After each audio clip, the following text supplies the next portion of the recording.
kemenangan kepada hamba-Nya, dipersilakan.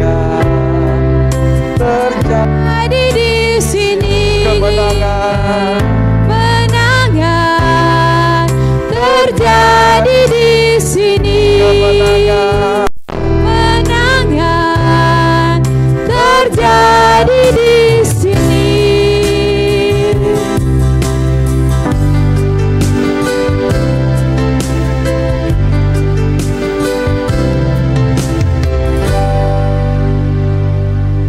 Baik Bapak Ibu, kita akan sama-sama membahas kebenaran firman Tuhan sesuai dengan tema kita. Tema bulan ini, kasih dasar hidup bersama.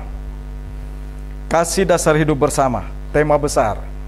Tema kecil yang perlu kita bahas di minggu ini, hari ini, kehidupan hikmat Allah, menghidupkan hikmat Allah. Jadi bagaimana kita menghidupkan hikmat Allah? Oleh sebab itu mari kita tunduk kepala dan kita berdoa. Bapa, terima kasih Engkau begitu baik. Engkau Allah yang tidak pernah tinggalkan kami, Allah yang terus bekerja dalam hidup kami, yang terus menuntun setiap langkah hidup kami dimanapun kami berada. Karena kami tahu Tuhan, hikmat-Mu itu yang menjadi kebutuhan kami. Kepintaran kami sebagai manusia hanya kebodohan bagi Engkau. Tapi biarlah hikmat daripada-Mu Tuhan, permulaan dari pengetahuan dalam kehidupan kami, untuk kami melakukan setiap langkah-langkah hidup kami yang Engkau percayakan di dalam dunia yang penuh dengan segala keterbatasan ini. Terima kasih Tuhan Yesus. Kehendak-Mu yang jadi Bapa, jangan kehendak kami. Haleluya, amin. Baik Bapak Ibu, kalau kita lihat, Bapak Ibu, banyak kali memang kalau kita suka lihat ya, ada orang yang penuh dengan segala kelimpahan, ada orang yang penuh dengan segala kekayaan, tapi coba kita lihat, seolah-olah mereka itu pintar, seolah-olah mereka itu orang yang berhikmat, seolah-olah mereka itu lebih daripada orang lain. Tapi saya mau katakan, banyak kali orang-orang yang seperti itu terjebak dalam apa yang mereka miliki. Kekayaan, harta melimpah, bahkan kalau kita lihat, tidak sedikit yang akhirnya berakhir hidupnya dengan mengerikan. Bunuh dirilah. Ini yang terjadi. Tidak ada damai sejahtera, sukacita. Nah, apakah hikmat manusia ini lebih daripada hikmat Allah? Sedangkan firman Tuhan katakan, hikmat manusia adalah kebodohan bagi Allah. Tapi hikmat dari Allah, permulaan dari pengetahuan. Pilih mana? Hikmat yang ada di dalam dunia yang sementara atau hikmat dari Allah? Hikmat dari Allah. Kenapa saya katakan hikmat? Memang hikmat dari Allah ini kadang-kadang kalau kita lihat agak sedikit aneh ya. Contohnya, kami mau membangun tempat ini, ada banyak orang katakan, waduh, Pak Yan, duitnya hebat sekali ya. Tahun berapa itu Ibu Ros? Dan itu bangun tuh bersamaan. Rumah yang di atas, rumah bawah gitu ya. Tapi rumah atas lebih dulu, karena kami tinggal di atas baru di sini. Coba lihat ya, kalau orang duniawi membangun rumah, harus hitung-hitungan nggak di atas kertas? Harus. Apalagi, maaf, apa itu anak namanya? Desain ya. Bagaimana coba mereka menghitung? Dan puji Tuhan, istri saya ini sedikit juga punya kelebihan karena memang orang tuanya di kampung itu suka membangun. Jadi dia tahu kalau mau membangun rumah dengan luas tanah 90 atau ya penuh, dia tahu per meter itu kena berapa. Itu sudah termasuk besi, ubin, semen, tanah gitu ya. Coba kalau kita lihat orang-orang yang memiliki hikmat dunia, mereka itu terbatas. Waduh, dana kita kurang. Jadi membangun nggak? Halo? Jadi nggak? Pasti nggak jadi. Karena apa? Terbatas, nggak cukup. Tapi kalau hikmat dari Allah, maka itu kita lihat ya, orang-orang yang punya hikmat dari Allah, mereka lakukan dengan iman. Apa yang terjadi? Lakukan. Endingnya bagaimana? Beres. Tuhan cukupin. Itulah hikmat dari Allah. Oleh sebab itu mari kita sama-sama membuka Alkitab kita. Sebenarnya dari ayat 6 sampai ayat yang ke-16. Tetapi saya ingin kita hanya membaca 2 ayat saja untuk mewakili ayat 6 sampai ayat 16 sebagai ayat kunci. Ibu-ibu dan bapak jemaat yang dikasihi dalam Tuhan kita Yesus Kristus membaca ayat yang ke-15 dari 1 Korintus pasal 2, dan saya akan tutup dengan ayat yang ke-16. Yang sudah dapat katakan amin. Ya, demikian firman Tuhan. 2, 3, 4. Ayat 16 katakan begini, sebab siapakah yang mengetahui pikiran Tuhan sehingga ia dapat menasihati dia? Tetapi kami memiliki pikiran Kristus. Puji nama Tuhan. Berbahagialah kita yang melakukan, membaca, merenungkan dan melakukan kebenaran firman Tuhan dalam hidup kita hari lepas hari. Orang yang berhikmat dari Allah, orang yang melakukan segala sesuatu dengan yakin dan percaya, iman tertuju kepada Yesus.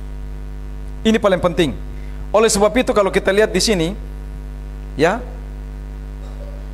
pada ayat-ayat ini Rasul Paulus menunjukkan kepada orang-orang Korintus bahwa walaupun ia tidak datang kepada mereka dengan keunggulan hikmat secara manusia, ya, karena apa?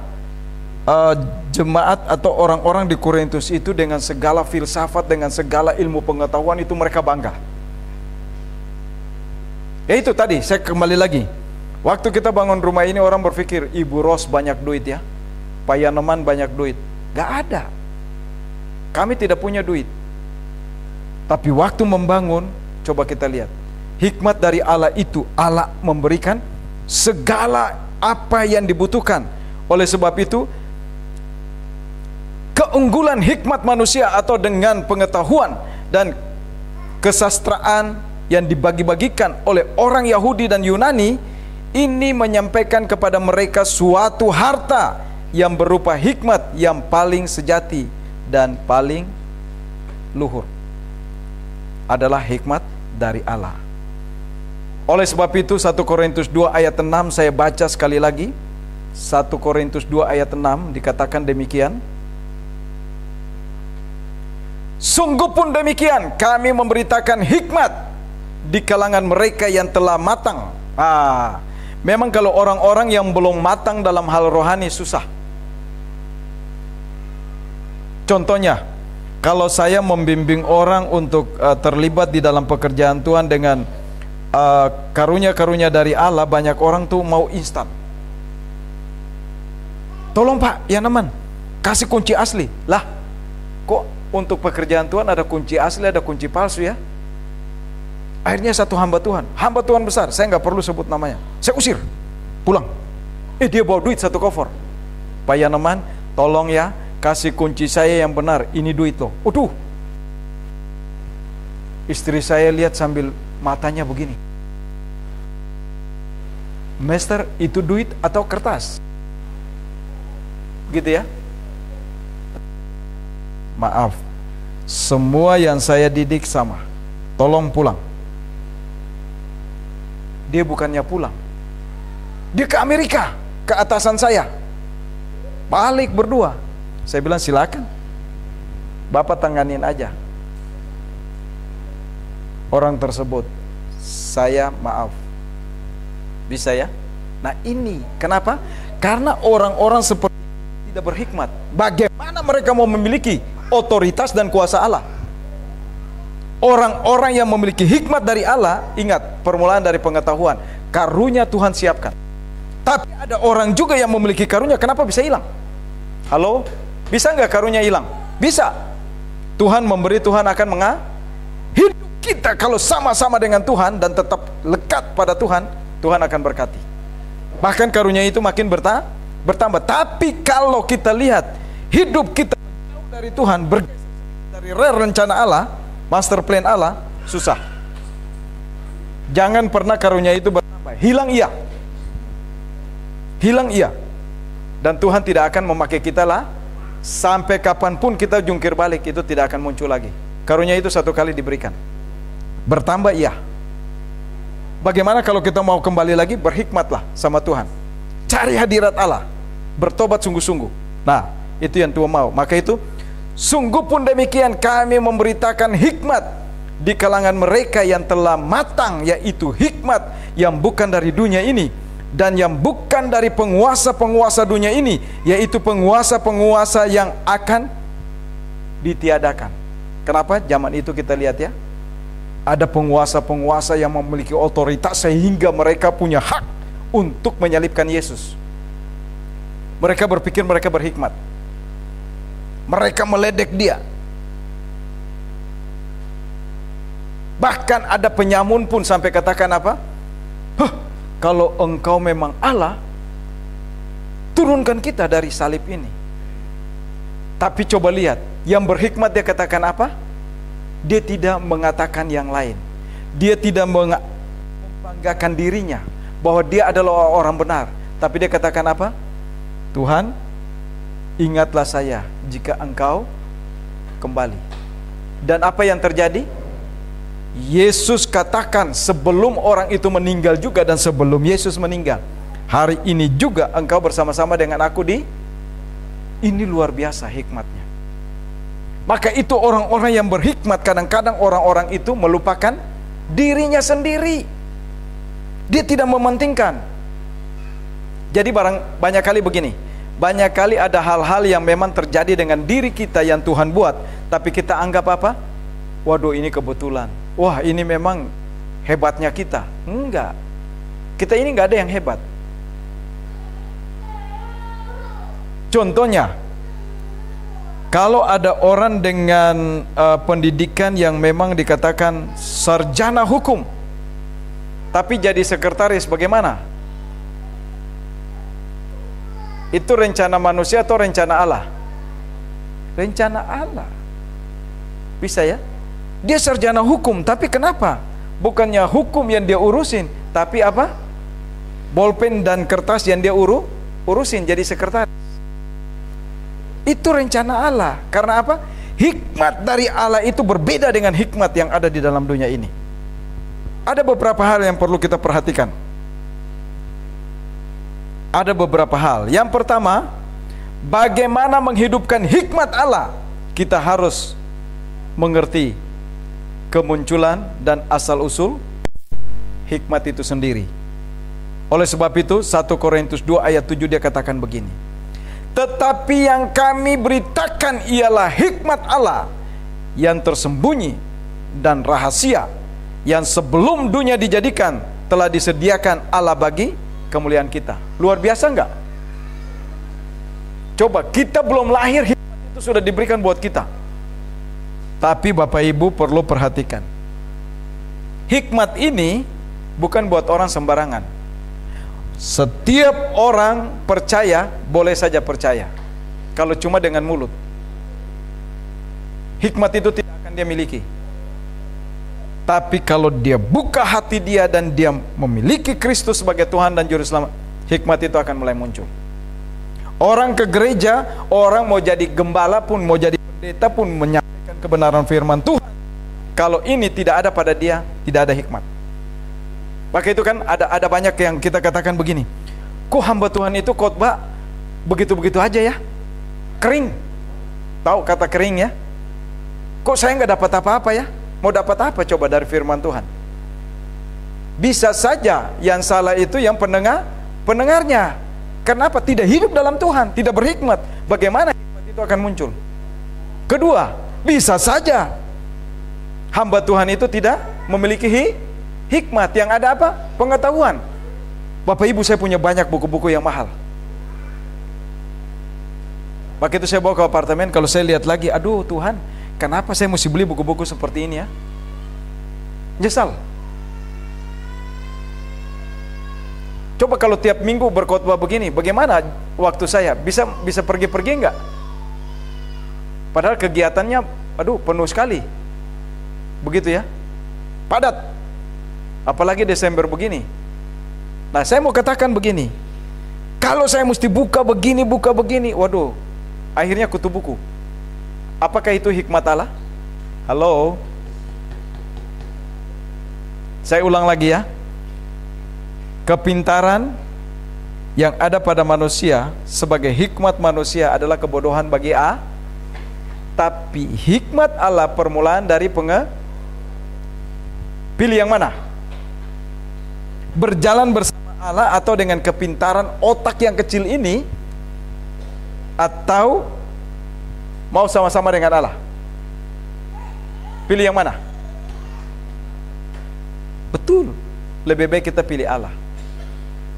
Jangan karena tidak makan satu hari kita menjual ya hak kesulungan kita, kita menjual harga diri kita, kita menjual iman percaya kita. Jangan.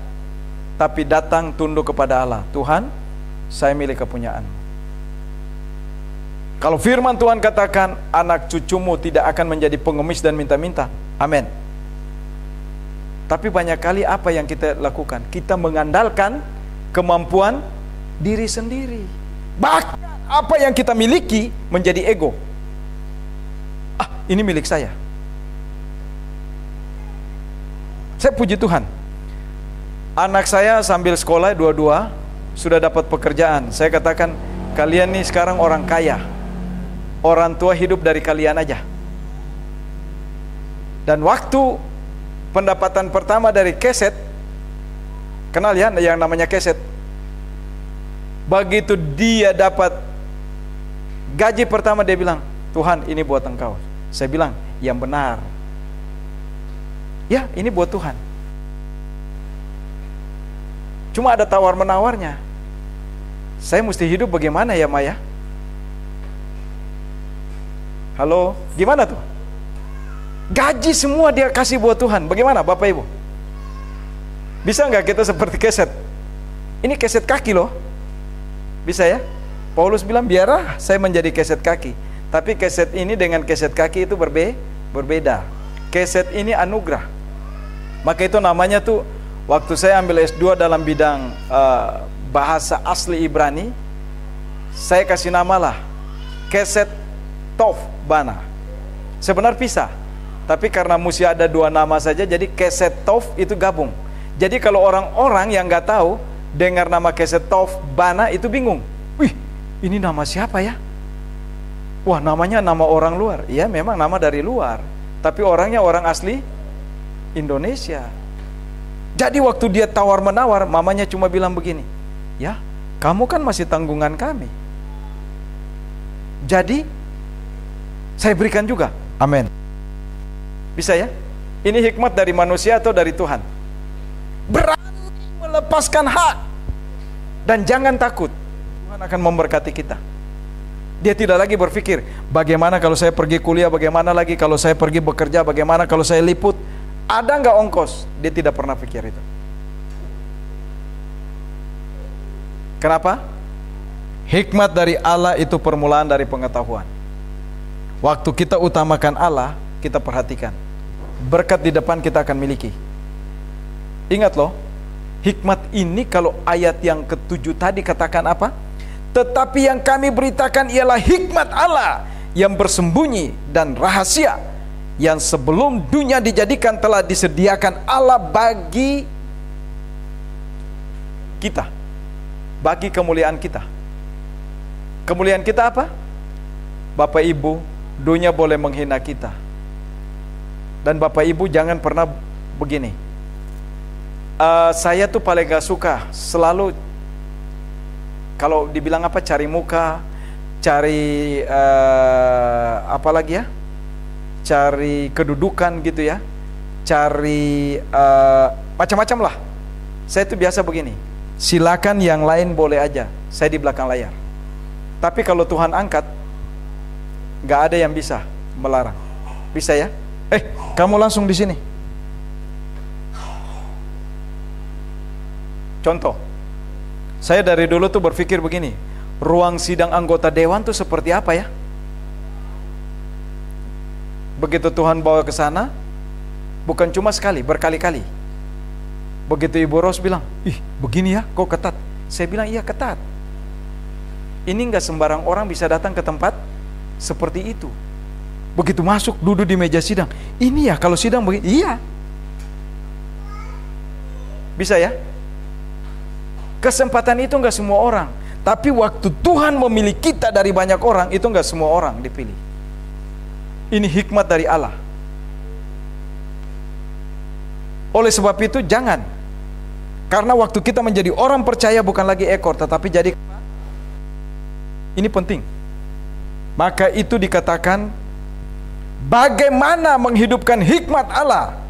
Kita harus menyadari bahwa kita ini sebelum kita ada, hikmat itu sudah disediakan Allah bagi kita orang yang percaya loh. Bukan hanya percaya dengan mulut. Kalau percaya dengan mulut, iblis juga percaya Yesus itu anak Allah. Maka waktu Yesus mau dicobai sama iblis, dia katakan apa? Hai Yesus anak Allah, jadikan batu ini roti. Dia udah tahu Yesus anak Allah. Tapi kalau orang berhikmat tidak seperti itu. Tidak menyebut nama Tuhan Allah dengan sembarangan. Maka itu saya bingung kalau ada orang pelepasan kan, 3-4 orang, coba satu kali serbu dalam nama Yesus, 4 kali sebut nama Yesus. Pergi nggak iblisnya? Halo? Nggak perlu teriak. Iblis nggak takut suara besar kita. Iblis nggak takut kita orang gede, gendut, tinggi. Nggak. Iblis nggak takut suara keras, ya. Badan kita kekar. Iblis nggak takut. Tapi yang iblis takut, otoritas dan kuasa yang ada pada kita. Waktu kita pegang saja orang tersebut, bekerja. Inilah yang Tuhan inginkan dari kita, bahwa sudah dipersiapkan sebelum dunia dijadikan. Ini hikmat yang luar biasa. Saya percepat ya, daripada Bapak Ibu nanti bingung-bingung. Mudah-mudahan hari ini tidak hujan. Yang kedua, bagaimana kita menghidupkan hikmat Allah di dalam kehidupan kita? Kita perlu mengetahui bahwa ketidaktahuan orang-orang yang besar gitu ya di dunia mengenai hikmat itu sendiri. Ada banyak orang berpikir begini, wah, saya ini hebat, saya punya perusahaan sekian, saya punya kekayaan sekian. Apakah itu membawa dia memiliki damai sejahtera? Belum tentu. Belum tentu. Ada seorang pengusaha, saya ingat waktu tahun berapa ya Ibu Ros, kita di Kelapa Gading ya, saya pegang perwakilan Amerika. Ibu Ros bersama teman pergi mendoakan, dan orang itu sama sekali tidak mengenal siapa Yesus. Orang kaya, pengusaha, bahkan dia ada bangun di sini ya, salah satu tempat yang bagus sekali di sini, yang mahal. Rumah kecil tapi harganya miliaran. Waktu datang apa yang terjadi? Mereka cuma dengan sederhana, Bapak percaya Yesus mampu, sanggup melakukan. Mereka cuma doakan. Apa yang terjadi? Tuhan angkat kansernya. Dan orang itu mulai menyadari bahwa hikmat dari Allah itu luar biasa. Akhirnya apa yang terjadi? Dia dipakai Tuhan luar biasa. Ambil keputusan dan langsung melayani Tuhan. Coba. Bangun gereja. Dia bilang, dari sekian yang punya saya mau berikan buat Tuhan. Coba. Di usia yang lanjut, baru dia mengerti hikmat Allah. Maka itu kita yang masih muda-muda, mari cari Allah, cari Allah. Jangan pernah tidak cari Allah. Kejar dia. Ada problem dalam rumah tangga kita, maka itu saya katakan begini, Bapak Ibu jemaat yang dikasihi, adik-adik yang cantik-cantik, ganteng-ganteng, tolong, kalau disuruh untuk mendoakan sesuatu, kita pikir panjang. Entah ibu-ibu yang mendoakan suami, bapak-bapak yang mendoakan istri, kita punya pasangan, tolong yang jelas. Karena begini, kalau pasangan kita pergi, kita berdoa supaya dia kembali. Siap nggak kita? Halo? Siap nggak?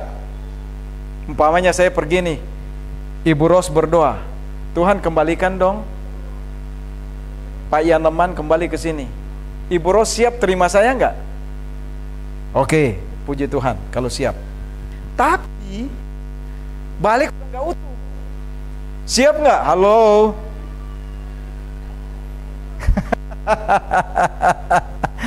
Itu yang saya katakan, hikmat dari Allah nggak seperti itu. Kita harus menerima resiko. Karena apa? Waktu Tuhan kembalikan itu mujizat. Bisa ya? Tuhan kembalikan mujizat.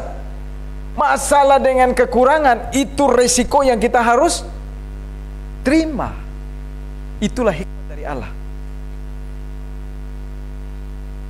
Tante saya sudah meninggal, tapi waktu kami berdoa buat Om itu pergi dengan kuntilanak, saya tanya, Tan, kembali dengan segala keberadaan minim, positif, negatif, terima nggak? Terima. Oke, kembali. Kembali apa yang terjadi ya Ibu Rosia? Pertama, ulah tabrak tukang roti, picat tuh gerobak. Ini tante urus, ini Om orang kaya loh. Ya namanya rumah di Tebet, gitu kan. Urus. Dipikir udah aman. Enggak juga, masih berulah. Tapi saya katakan, Tan, kejarlah hikmat dari Allah. Bisa ya? Kan mau supaya kembali, iya kan? Kalau mau orang itu kembali, risiko kita harus terima. Kalau nggak mau orang itu kembali, ya sudah, jangan mau didoakan. Kedua, apa yang terjadi? Jatuh di lapangan bola, langsung ICU. Saya katakan buat sepupu, kalau sadar, doakan ya, terima Yesus. Apa yang terjadi? Sadar, ke ruangan, dia lakukan. Habis dia lakukan, masuk lagi ICU. Apa yang terjadi, Bapak Ibu? Yang terbaik yang Tuhan buat, Tuhan ambil. Pilih yang mana? Hidup dengan orang yang terus membuat kita menderita, atau sebaiknya Tuhan ambil pulang? Pilih yang mana? Daripada bikin ulah, kalau cuma kaki buntung, tangan buntung, menderita enggak? Atau tiba-tiba begitu saya pergi, saya kembali, tiba-tiba saya udah nggak bisa apa-apa, non, mau ke toilet, digotong gitu ya, gimana? Jadi beban nggak? Halo?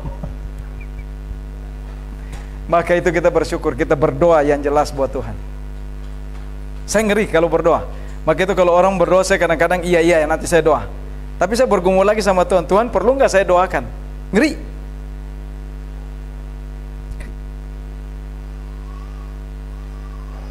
Bapak Ibu, kami mulai di tempat ini nggak mudah.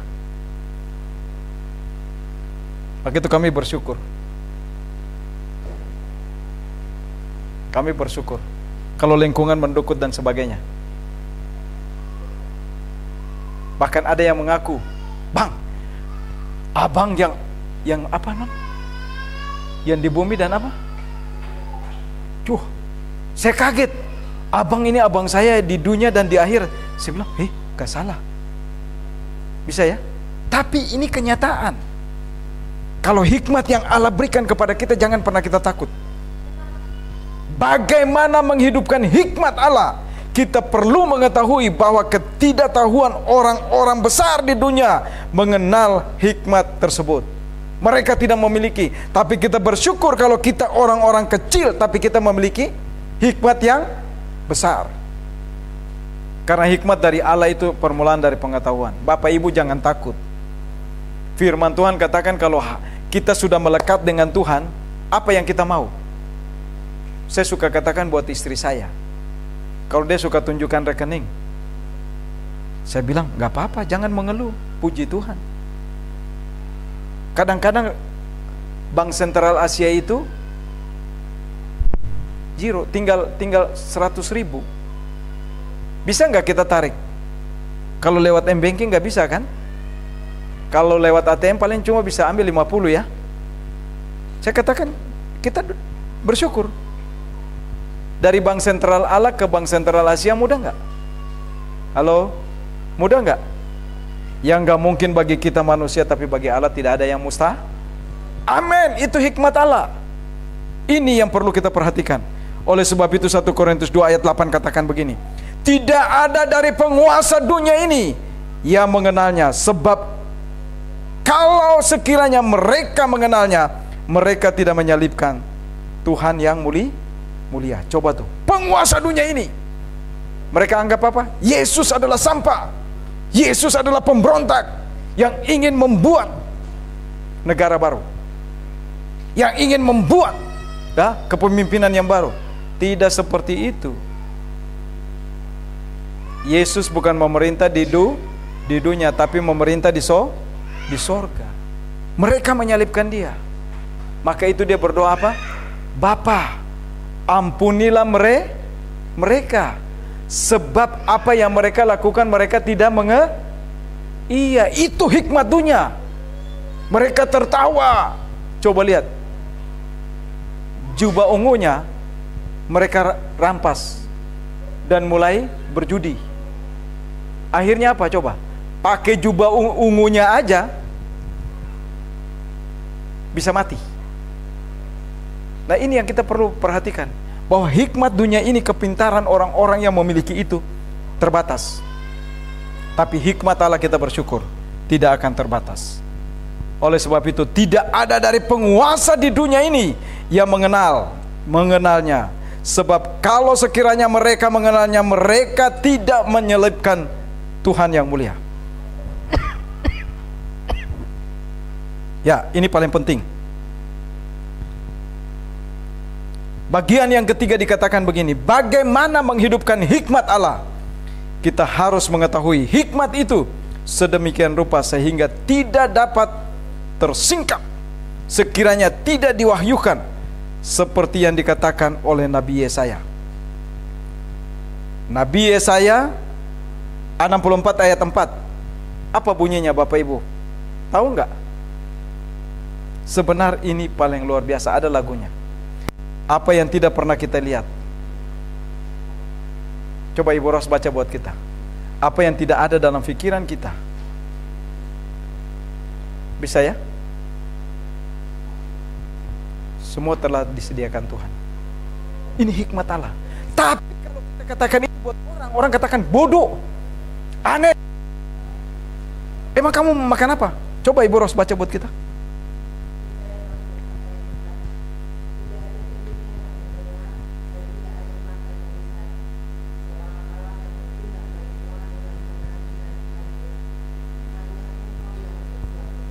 Coba, waktu kita melekat kepada Allah, jangan pernah takut. Maka itu kalau hikmat dari Allah, kita mudah menilai orang yang tidak berhikmat dari Allah. Kita mudah menilai, orang ini ngomong, maaf, orang yang punya hikmat tuh udah tahu, orang itu baru ngomong, akhirnya kemana udah tahu. Orang ini ngeyel atau ngebual udah tahu. Cuma kan begini, orang yang berhikmat itu kan nggak mungkin ngomong, kamu tuh nggak. Ingat Bapak Ibu, kalau mau dilihat kapan kita dinilai oleh Allah, itu dengan batas waktu. Kalau orang yang tidak berhikmat dari Allah, itu hidupnya gelisah, tidak terarah, tidak menentu. Tapi kalau orang hikmat dari Allah, itu hidupnya tertib dan teratur. Saya belajar tertib begini. Pagi jam sekian makan, siang jam sekian makan. Lapar nggak lapar harus makan. Bisa ya? Saya mulai belajar disiplin dari diri saya. Kalau saya tidak belajar disiplin dari diri saya, kapan hikmat Allah itu datang? Ya, Allah nggak perlu urus kita. Kita urus saja diri kita sendiri. Adam dan Hawa jatuh itu karena tidak berhikmat. Mereka mencari hikmat apa? Hikmat duniawi. Makan, nanti matamu terbuka dan engkau akan sama seperti Allah. Tergiur nggak? Halo, tergiur. Tapi Tuhan katakan apa? Jangan makan. Kalau kamu makan akan mati. Beda nggak? Iblis punya penawaran yang luar biasa apa? Makan, matamu akan terbuka dan engkau akan sama seperti Allah. Memang kita gambaran Allah, tapi hikmat dunia itu membawa kita kepada kebinasaan. Rusak, terpisah dari Allah. Tapi hikmat dari Allah membawa kita makin intim dengan Allah. Apapun yang terjadi dengan dunia ini, kita tetap happy. Krisis, kita happy. Ini yang paling berbeda dan sangat jelas. Ini yang ketiga. Masih ada 3 lagi ya. Yang keempat dikatakan begini, bagaimana menghidupkan hikmat Allah? Di sini kita telah melihat oleh siapa hikmat itu dibukakan kepada kita. Kepada kita Allah telah menyatakannya oleh. Nah, jadi sulit kalau orang tidak pernah memiliki Kristus. Kalau orang tidak pernah memiliki Kristus, jangankan keselamatan dia miliki, Roh Kudus tidak pernah ada dalam hidupnya, bagaimana hikmat itu akan muncul dan mulai bertumbuh.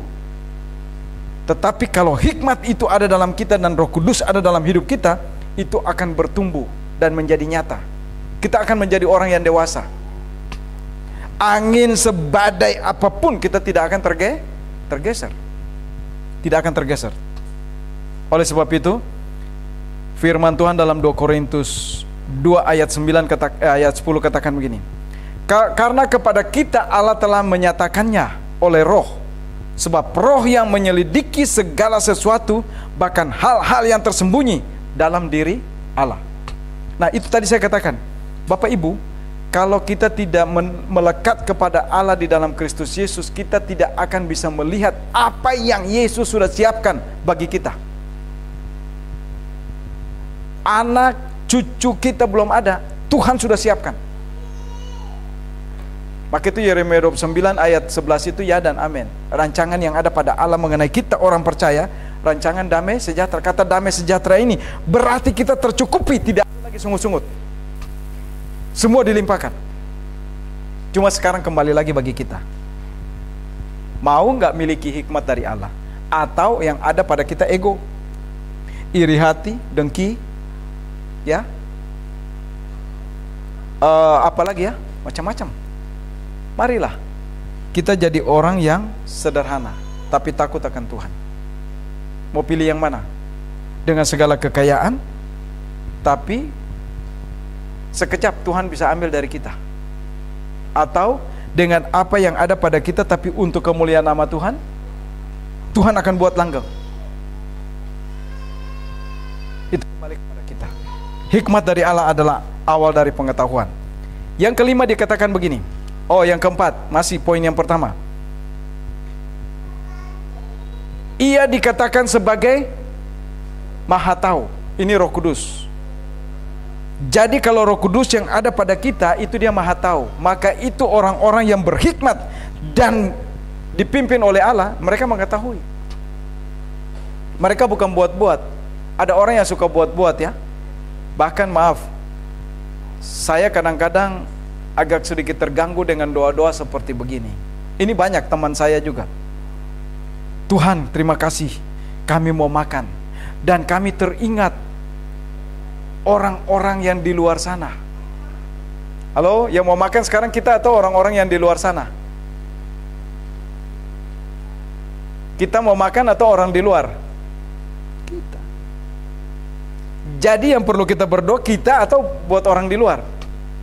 Ini namanya orang sombong. Bisa ya?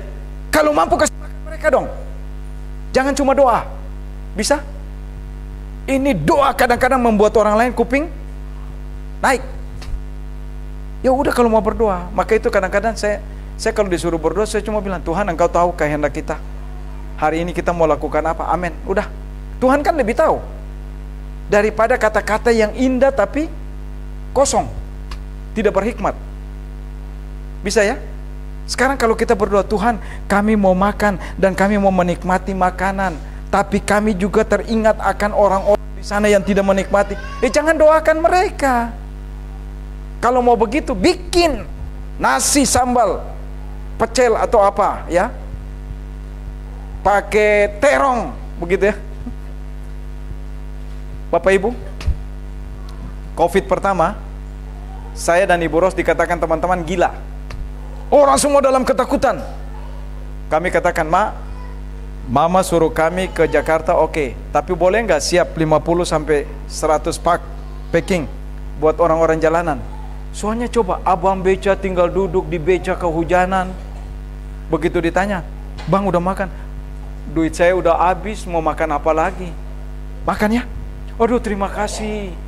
Coba, luar biasa nggak? Nah ini yang kita mesti lakukan, hikmat dari Allah. Waktu kita lakukan sesuatu untuk sesama kita, berarti kita lakukan itu buat Allah, bukan buat kita. Hujan-hujan, teman-teman lihat, Boros, itu bikin apa tuh sama Payan? Saya nggak berani turun karena saya komorbid. Bisa ya? Kalau komorbid itu kalau ya namanya hujan di jalan kita kan nggak tahu. Ibu Ros suka, wah, orang-orang sampai bengong. Terima kasih ya. Ini hal yang paling penting. Kita tidak mementingkan diri kita sendiri. Ini hikmat Allah. Hikmat Allah tuh mudah kita mengetahui. Di dalam keluarga kita bisa lihat yang mana yang benar-benar hidup jujur dengan Tuhan, mana yang tidak. Waktu kita hidup jujur dengan Tuhan, hikmat itu akan memenuhi kita. Dan ingat, apa yang kita inginkan Tuhan akan berikan, Tuhan akan jawab. Nah, ini yang pertama. Ia dikatakan sebagai maha tahu. Dia tahu siapa kita, dia tahu apa yang menjadi kebutuhan kita, dan dia tahu apa yang kita mau lakukan buat orang lain. Dia tahu sebelum kita lakukan itu. Yang kedua dikatakan begini, dari poin yang keempat ini. Ungkapan ini tampaknya menyiratkan bahwa Roh Kudus ada di dalam diri Allah, seperti halnya pikiran manusia ada di dalam diri manusia itu sendiri. Jadi begini, apa yang keluar dari mulut kita sebenarnya sudah ada dalam pikiran kita. Jadi bukan pikiran ini, tapi sudah ada di sini. Inilah hati kita. Maka itu apa yang keluar dari mulut itu dari dalam.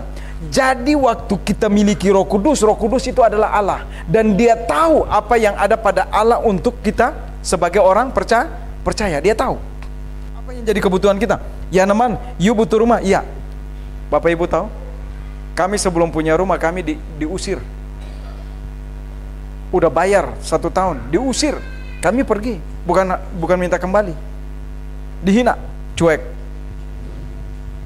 Istri saya cuma berdoa, Tuhan, kalau saya punya rumah jangan 1 ya Tuhan. Terus waktu dia lapor ke saya bilang mau. Oke, Allah kita Allah yang maha kaya kok. Bahkan cuma bukan itu, Tuhan, saya mau dong Tuhan merasakan gaji direktur. Gaji direktur berapa Bapak Ibu? Tahu nggak? Halo? Tahu nggak berapa? Kalau direktur? Ya direktur PT Mundar Mandir ya paling 5 juta gitu kan. Yang sedang ya, kalau direktur utama perusahaan besar berapa? Hah? Berapa Bu? 20 juta. Kecil Bu, Ibu Ros dapat lebih dari itu. Begitu cek datang dia bilang, ini nggak salah nih. Saya bilang, ya kamu berdoa kan?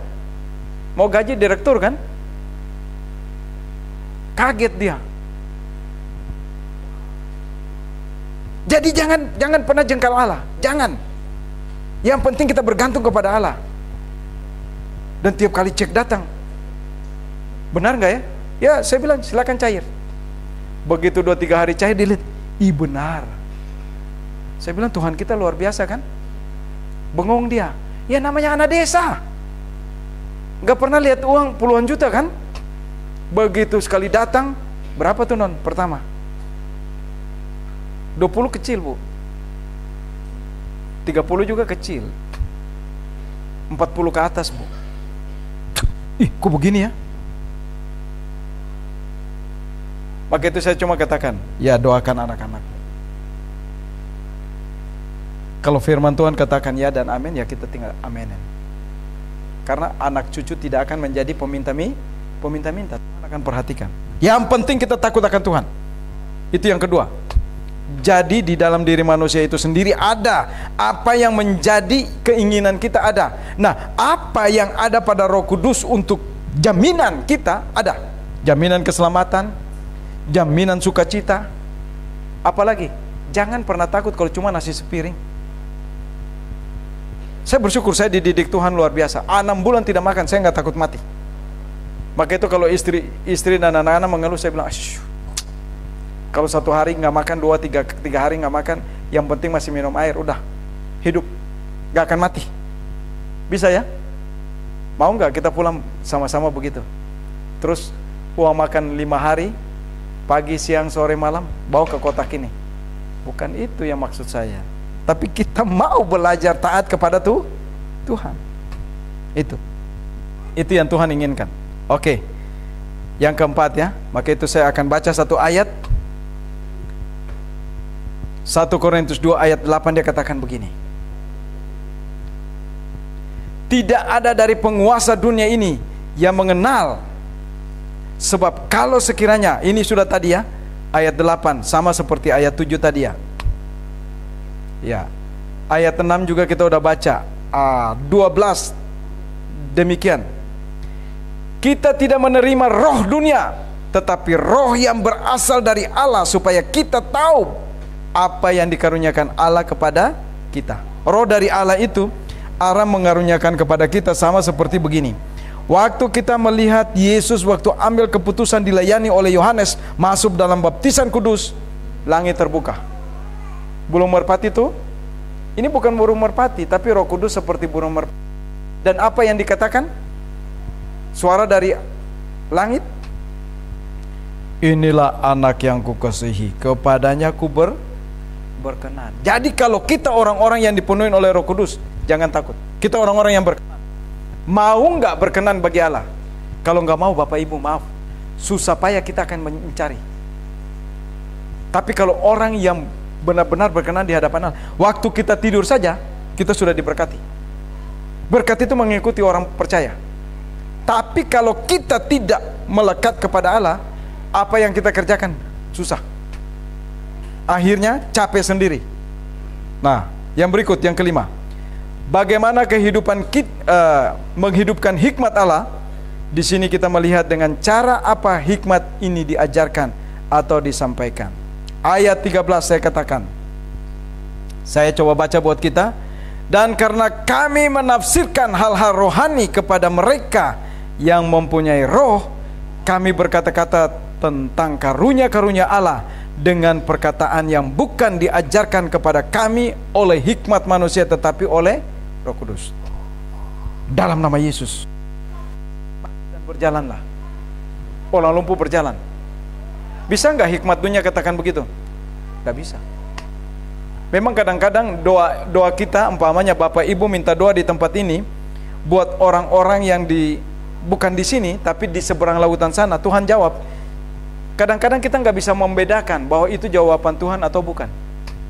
Tapi saya mau katakan begini, segala permohonan yang kita mau didoakan di mana saja, tolong catat.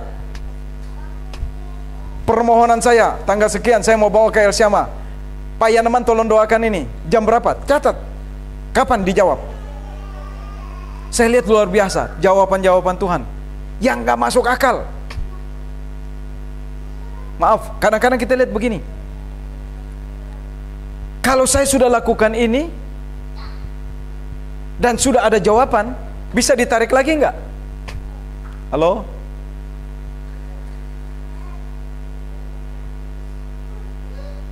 Umpamanya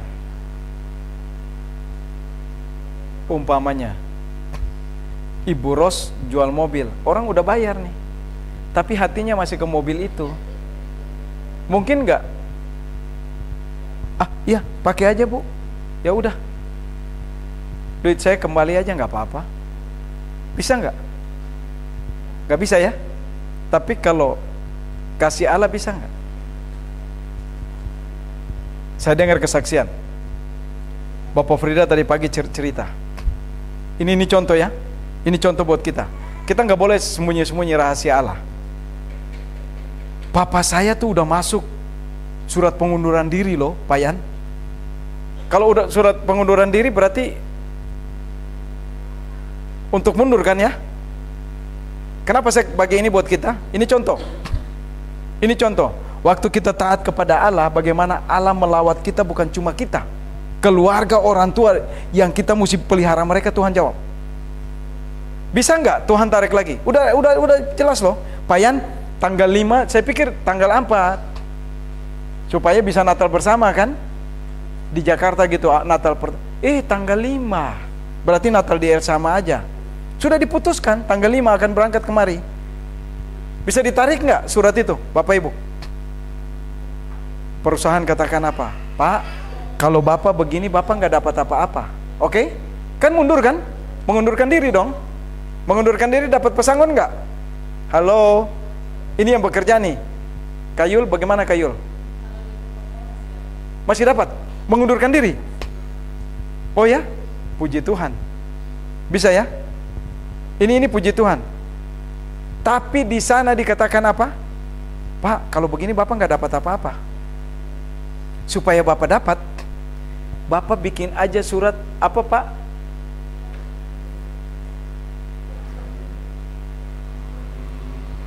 Pensiun? Bisa ya? Bisa dibatalkan nggak? Ini kalau bukan Tuhan nggak mungkin. Orang nggak mau rugi.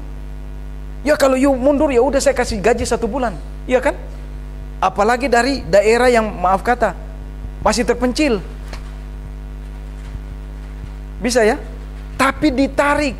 Tolong buat surat yang seperti ini supaya dapat bukan cuma 1 bulan gaji, tapi luar biasa. Luar biasa. Bisa hidup, sisa hidup dinikmati. Bisa? Ini hikmat dari Allah. Orang yang takut Allah, Allah akan memperhatikan sampai kapanpun anak cucu, bahkan orang yang kita kasihi. Orang tua itu orang yang kita kasihi loh. Itu Tuhan akan memperhatikan. Dampak dari siapa? Kita orang percaya. Maka itu kalau kita orang percaya, jangan takut. Orang-orang di sekitar kita juga akan merasakan kebahagiaan yang kita rasakan dari Allah. Tapi kalau hidup kita nggak benar, orang-orang di sekitar kita juga merasa panas, gerah. Akhirnya apa? Orang menjauh dari kita.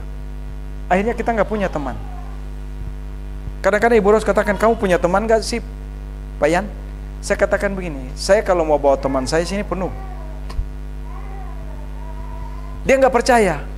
Kemarin kumpul Audi se-Depok. Dia bingung, emang kamu kenal? Saya bilang, ayo. Mereka dari Depok. Saya ditelepon. Saya lagi pasang speaker ya, lagi naik. Ya speaker ini kan kalau diangkat nih berat nih. Waduh, lagi ambil napas mau makan. Telepon lah. Pak Yan, ditunggu nih. Kita mau mulai jam 1 sampai jam 4. Saya datang. Dia bingung. Itu oma-oma 80 tahun pakai hak 7 cm. Masih nari. Saya bilang, saya juga lihat bingung. Audi se-Depok. Kami ada di sana. Bagaimana? Kalau saya bawa diri saya nggak kenal orang-orang. Dan di situ majemuk. Saya kalau sodor diri saya, mereka bilang, siapa itu? Begitu duduk ada lagi. Pak Yan, kemarin yang di kecamatan kan? Dari koperasi? Iya. Ternyata nggak jauh-jauh orang Pengasinan. Bisa ya? Ini contoh. Jadi waktu kita dengan Allah, Allah akan memperhatikan kita. Kita kemanapun, kita tetap dijaga, dipelihara. Apapun yang kita mau, Tuhan akan siapkan. Ini yang kelima. Maka itu dikatakan, dan karena kami menafsirkan hal-hal rohani kepada mereka yang mempunyai roh, kami berkata-kata tentang karunia-karunia Allah dengan perkataan yang bukan diajarkan kepada kami oleh hikmat manusia, tetapi oleh roh. Berarti roh yang bekerja bersama-sama dengan Allah dalam hidup kita. Ini yang kelima. Yang terakhir dikatakan, bagaimana menghidupkan hikmat Allah. Kita harus mengerti di sini dengan jelas bagaimana hikmat ini kita terima. Yang pertama, manusia duniawi tidak dapat menerima apa yang berasal dari roh Allah. Bisa ya? Manusia duniawi itu hidup menderita, tidak ada damai sejahtera. Karena tidak bisa apa? Tidak bisa menerima apa yang berasal dari Allah. Manusia duniawi tidak bisa. Maka itu kalau kita ke gereja aja, jangan pernah kita berpikir begini, oh udah aman, saya udah ke gereja kok. Kalau belum membuka hati kita dan sungguh-sungguh melekat kepada Allah, jangan pernah berpikir kita akan miliki hikmat itu. Yang ada aja apa? Kegelisahan. Saya bersyukur apa yang saya mau. Maka itu saya bersyukur YouTube saya udah monetisasi. Saya bersyukur. Dan itu cepat. Tek. Waduh. Thank you Jesus. Saya bingung. Baru hampir hari udah beres. Saya bilang Tuhan ini luar biasa. Orang bilang begini berlama-lama gitu ya. Saya bingung. Apa yang kita mau dari Tuhan? Minta, Tuhan akan berikan. Jangan pernah ragu. Bisa? Bisa. Kenapa enggak? Saya tanggal 28 begitu datang berita, tek, saya masukin. 3 hari udah jawab. Ibu Ros bilang, masih lama. Itu bisa 1 bulan, bisa 1 tahun. Saya bilang, iya, bisa 1 bulan, bisa 1 tahun. Bisa 2 tahun. 4 hari beres. Luar biasa enggak Allah kita? Luar biasa. Jangan pernah ragu. Jangan percaya kepada manusia, tapi percaya kepada Allah. Allah lakukan sesuatu. Kepada manusia kita bisa dikebulin, kita bisa dimanfaatkan. Tapi waktu kita bergantung kepada Allah, Allah lakukan apa yang menjadi kebutuhan kita. Maka itu manusia duniawi tidak dapat menerima apa yang berasal dari Allah. Percuma. Tapi waktu kita bergantung kepada Allah, kita akan melihat kasih dan kuasa Allah luar biasa mengalir. Ini yang paling penting. Ini yang pertama. Dan yang pertama dari yang pertama dikatakan, artinya manusia yang dikuasai oleh kebejatan dan belum diterangi oleh roh Allah, seperti yang disebut oleh Yudas, sebagai dikuasainya oleh keinginan dagingnya, sehingga apa? Menjual Yesus dengan harga 30 keping. Karena apa? Tinggalkan keinginan kita, utamakan dulu Allah. Waktu kita utamakan Allah, saya katakan hikmat dari Allah, Allah siapkan segala sesuatu. Orang-orang di sekitar kita juga merasa dampak itu. Tapi kalau enggak, susah kita akan lihat. Yudas 1 ayat 19 katakan begini, mereka adalah pemecah belah yang dikuasai hanya oleh keinginan-keinginan dunia ini, dan yang hidup tanpa Roh Kudus. Waktu orang hidup dengan Roh Kudus, orang yang mengutamakan pertama Allah. Orang yang tahu menguduskan hari Sabat. Orang yang tahu hidup dan utamakan apa yang Allah inginkan. Cari dulu hadirat Allah. Bukan bangun pagi-pagi cari apa? Kopi. Bukan bangun pagi-pagi cari apa? Tapi mari, Tuhan terima kasih. Kalau saya ada sampai detik ini bukan karena hebatnya saya, tapi karena apa? Kasih dan kemurahan dari Allah. Ingat, hidup kita sekejap. Ada banyak teman tahun ini game over. Bingung, baru ngomong lewat. Di atas, dekat rumah di atas, tiba-tiba dapat kabar, dibawa pulang ke Jawa. Saya bilang, aduh, kenapa? Bisa ya? Kita nggak pernah tahu. Kita nggak pernah tahu. Hidup kita ini seperti uap, seperti debu yang kelihatan terbang hilang entah kemana. Ini yang pertama. Yang kedua, dari bagian pertama, manusia duniawi. Manusia duniawi ini, saya coba baca ayat 19-20, dikatakan begini. Dari 1 Korintus 1 ayat 1. Karena ada tertulis, aku akan membinasakan hikmat orang-orang berhikmat, dan kearifan orang-orang bijak akan kulenyapkan. Di manakah orang-orang yang berhikmat? Di manakah ahli Taurat? Di manakah pembantah dari dunia ini? Bukankah Allah telah membuat hikmat dunia ini menjadi kebodohan? Coba. Hikmat dari dunia adalah kebodohan. Tapi hikmat Allah permulaan dari pengetahuan. Kembali kepada kita. Mari, kita yang masih muda-muda, takutlah Tuhan. Lakukan aja apa yang Tuhan inginkan, supaya hikmat itu datang dan kita tahu apa yang kita mau kerjakan dan apa yang kita selesaikan tepat pada waktunya. Luar biasa. Saya kaget. Saya waktu kuliah, saya mau bikin skripsi, stres. Siang malam gak tidur. Unik saya. Karena begitu selesai S1 sudah mau selesai S2. Ditawarin.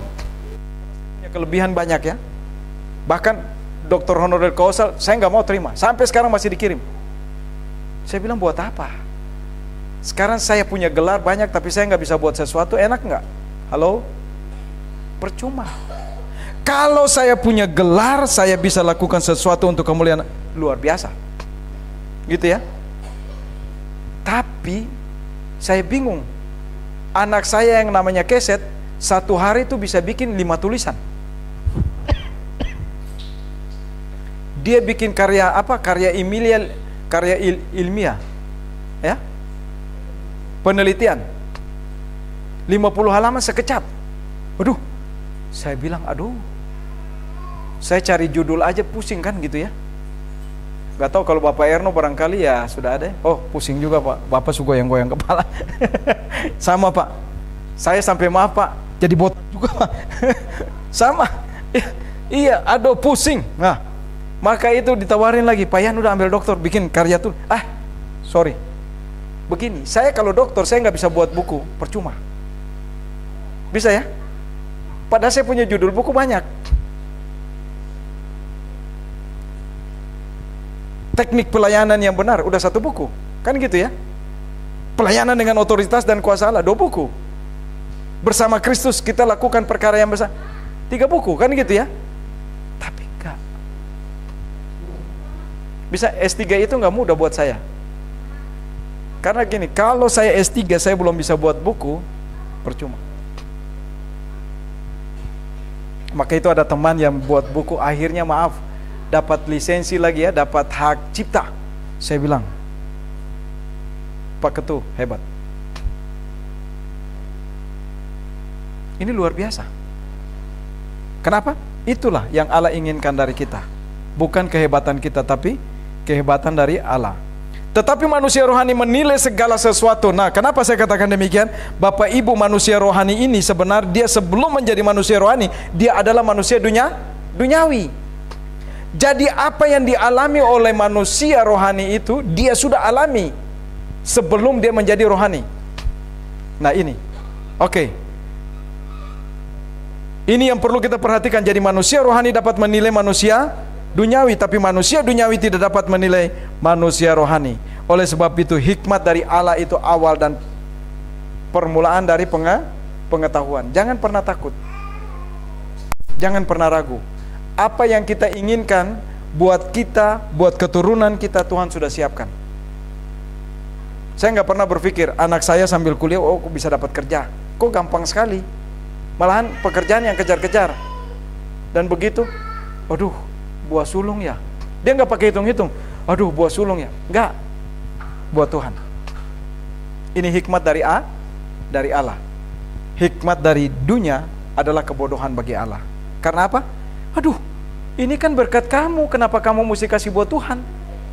Nikmati dong. Enggak. Tergiur enggak kita, Bapak Ibu, kalau udah pegang duit? Apalagi masih anak gadis kan? Tapi tidak tergiur. Tapi hikmat dari Allah, permulaan dari pengetahuan. Ada amin? Mari kita tunduk kepala dan kita berdoa. Bapa, terima kasih Engkau begitu baik. Engkau Allah yang tidak pernah meninggalkan kami, Allah yang terus memberkati kami dimanapun kami berada. Dan biarlah Tuhan, kasih karunia dan hikmat dari Allah mengalir dalam hidup kami, supaya kami boleh mengerti benar-benar apa tujuan hidup kami di dalam dunia ini, yang hanya ingin menyenangkan hati Engkau dan ingin melakukan sesuatu bagi hormat dan kemuliaan nama-Mu. Terima kasih Tuhan Yesus. Haleluya. Amin.